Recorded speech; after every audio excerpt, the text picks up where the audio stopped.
Hamas के पूर्व chief Haniyeh को मारने के बाद इजरायल ने लेबनान की राजधानी बेरूत में हसन नसरल्लाह को मार दिया और इसी के साथ पूरे अरब में तनाव चरम पर पहुंच चुका है। आशंका तो इजरायल ईरान के बीच जंग की जताई जा रही है, क्योंकि जिस तरह हानिया और नसरल्लाह का इजरायल ने सफाया किया, उससे ईरान के प्रॉक्सी संगठन भड़के हुए हैं। ईरान पर इजरायल से बदला लेने का दबाव बनाया जा रहा है, लेकिन इसी बीच युद्ध विराम को लेकर अमेरिका की ईरान से छल नीति का खुलासा हुआ है। आखिर क्या है ये नीति, देखिए इस रिपोर्ट। इजरायल से बारूदी इंतकाम लेने का वक्त भी नजदीक आ चुका है।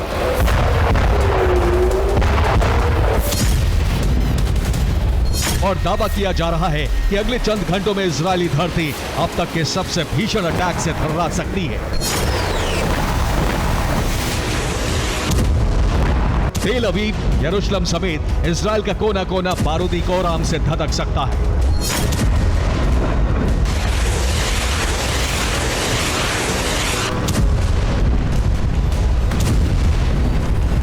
वैसे तो ईरान और इजरायल में अदावत दशकों पुरानी है, मगर मौजूदा वक्त में ईरान और इजरायल के बीच जंग के जो हालात बने हैं, उसकी वजह है 31 जुलाई से 27 सितंबर के बीच अरब के दो देशों में हुआ इजरायल का हंट ऑपरेशन।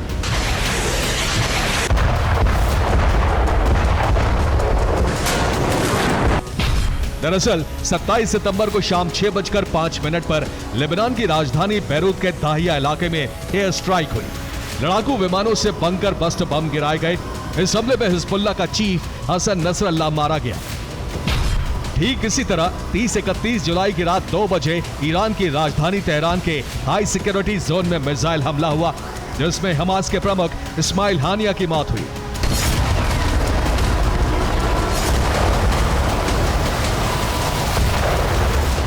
बीते 2 महीनों में हुए इन दो बड़े हंट ऑपरेशन से जहां इजरायल ने हिजबुल्लाह और हमास को गहरा जख्म दिया, तो वहीं लगातार ईरानी प्रॉक्सी संगठनों के चीफ के मारे जाने से अब ईरान भड़क चुका है।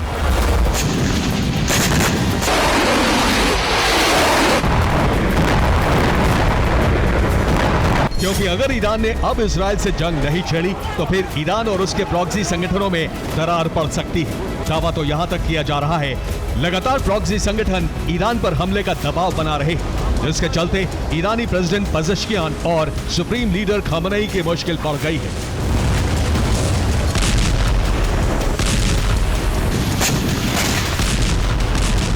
लेकिन बड़ा सवाल यह है कि हानिया की मौत के बाद ही ईरान ने इजरायल पर धावा क्यों नहीं बोला? क्यों इजरायल को मिडिल ईस्ट में फिर से धाक जमाने का मौका दिया?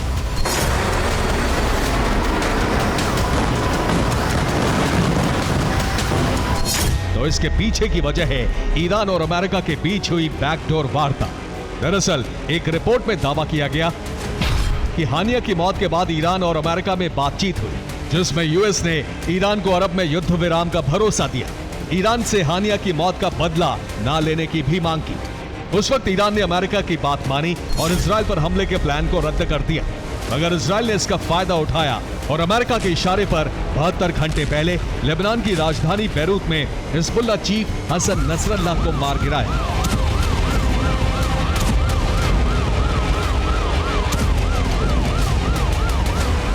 बैरूत के हादिया इलाके में मौजूद हिज्ब के सेंट्रल कमांड सेंटर को भी तहस नहस कर दिया।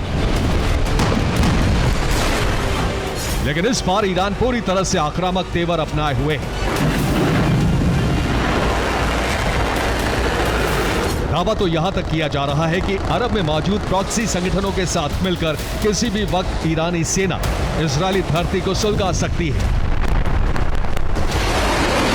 कई फ्रंट से इजरायल के कोने कोने में बारूद बरसा सकती है।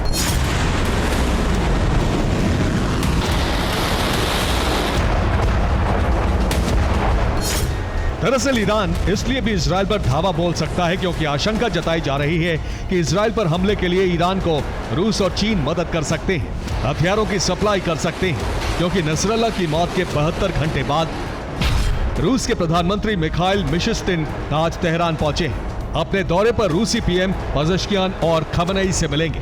दावा है कि रूसी डिफेंस ईरान को हथियारों की सप्लाई करेगा। इसके अलावा ईरानी प्रेसिडेंट की चीन से भी बातचीत जारी है। वहीं IRGC ने प्रॉक्सी लड़ाकों की ट्रेनिंग के लिए कमांडर भेजे हैं।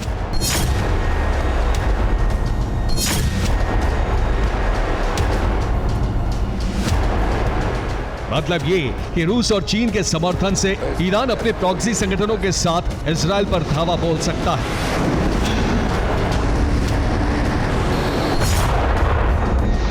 मिडिल ईस्ट में महायुद्ध का आगाज कर सकता है। वहीं ईरान के जंगी तेवर को देखते हुए अमेरिका ने भी मिडिल ईस्ट में मोर्चा संभाल लिया है। जंगी बेड़ों के साथ साथ यूएस आर्मी के जवानों की हैवी डिप्लॉयमेंट की है।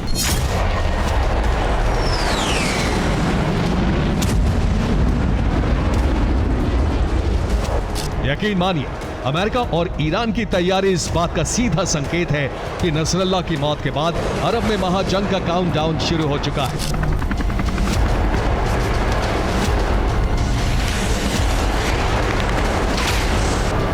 अब यह देखना होगा कि कौन सा खेमा किस पर भारी साबित होता है और किसका वजूद मिटता है। Bureau report, TV9, Bharatvarsh.